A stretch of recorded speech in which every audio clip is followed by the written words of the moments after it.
وصل الفنان محمد رمضان إلى أبيجان بالكوتيفوار استعدادا لإحياء حفل افتتاح بطولة كأس الأمم الأفريقية 2024. وقال رمضان في تصريحات سابقة عبر حسابه الرسمي على فيسبوك: الحمد لله رب العالمين، أفتخر بأني العربي الوحيد في الأغنية الرسمية لكأس أفريقيا، وأهدي هذا النجاح لجمهوري المصري أولا، صاحب الفضل الأول علي بعد ربنا، ثم جمهوري العربي الغالي. ثقة في الله نجاح مستمر.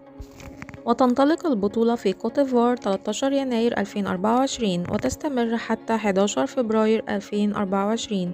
وأوقعت القرعة المنتخب المصري على رأس المجموعة الثانية رفقة منتخبات غانا وكاب فيردي وموزمبيق.